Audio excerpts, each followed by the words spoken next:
Hi gang, welcome back to the Honorary Latina.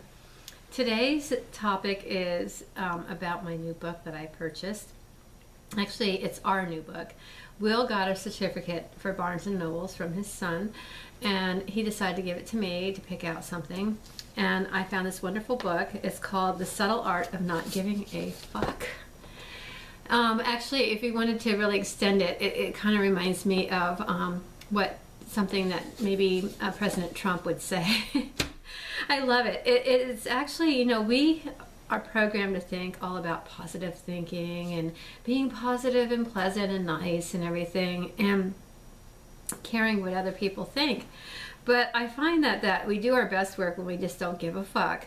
And example of that is today I was really knocking myself out at work, and I was lining up the leads and getting ready to make the calls and everything, and I was feeling so proud of myself because I was really disciplined and on task and focused. And I so focused that I missed a few like flyby punches, where people scan and it's a bad scan.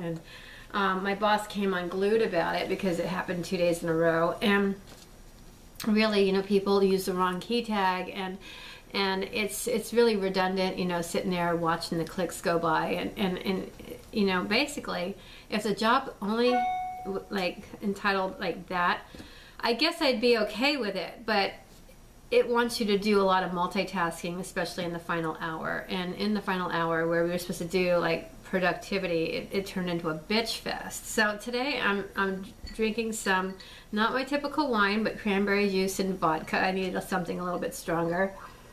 And to have a healthy urinary tract. No bladder infections for me. But anyway, I really hate big corporate. And the reason why is they're making the managers for this fitness center partake in training. And our manager is a little bit on the chubby side. She's struggled with weight. And she's 60, and she has heart issues, and she, on top of having all that, she fell and broke her wrist.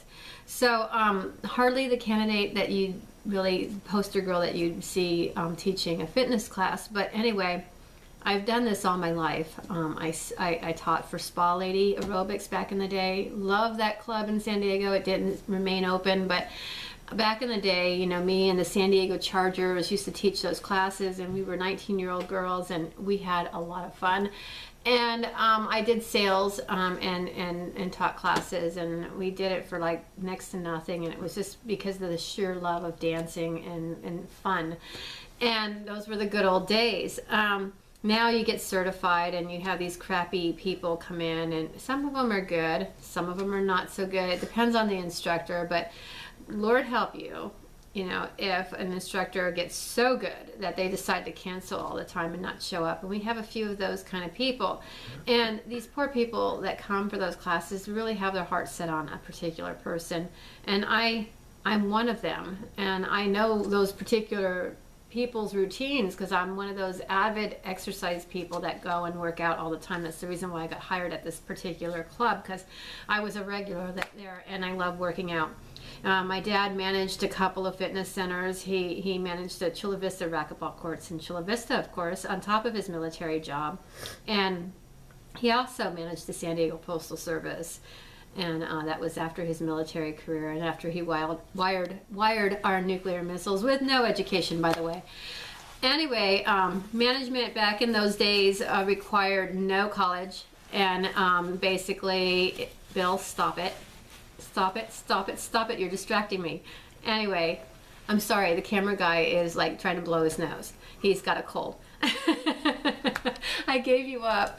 But anyway, I have ADHD, so excuse me on this one. But my dad, he managed the entire San Diego Postal Service, working from the start ground up without any college. And the reason why he was so efficient is because he was an asshole, kind of like myself, And the reason is that we just don't like, or we don't tolerate shittiness from any kind of company. So, you know, if your bicycles are lousy and your pedals aren't working, or your equipment is faulty, or you're running a club and you're doing a half-assed job, you know, don't expect us to do like 100% yeehaw, okay? Especially when you're not giving quality service to your employees or the people that you want to keep. So I'm at the point where I don't give a fuck. I really don't give a fuck. And we're not going to tell you the name of this fitness center, but you guys can figure it out. They're raising their rates and closing certain places, and you can tell like whether they're doing good or not just by how everything looks. A really good company that really cares about people are going to give quality customer service. They're going to put customer service before a bunch of corporate matrix shit. Sears wasn't one of those businesses. I worked for that company, and they fired both their corporate leaders for flubbing the books, and they had a big turnover there, and so it was very, very, very, very bad. And Sears used to be a quality company, but it's not keeping up with the technology part. And when you don't keep up with technology, you get what you pay for. You get a crumbling company that's not going to keep its people happy. So you can shop your way all you want, but it's not going to work. But anyway, I really don't give a fuck. You know, I'd rather go into business for myself, by the way. I'm just at that point where I'm tired of making money for other people and ready to make money for me, myself, and I. So anyway, my goal this year is to finish my book.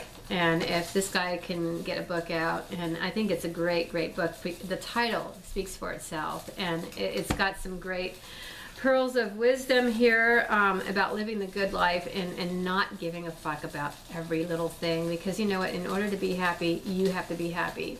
And with that said, I am so happy that Mr. Trump is going to be president this week, and he's finally going to get in the Oval Office, because he has that same kind of winning mindset where he doesn't give a fuck about what other people think, and he's just going to do what he wants to do. But at the same time, I really think he has that very pro-business kind of attitude, and I think that's going to do America good.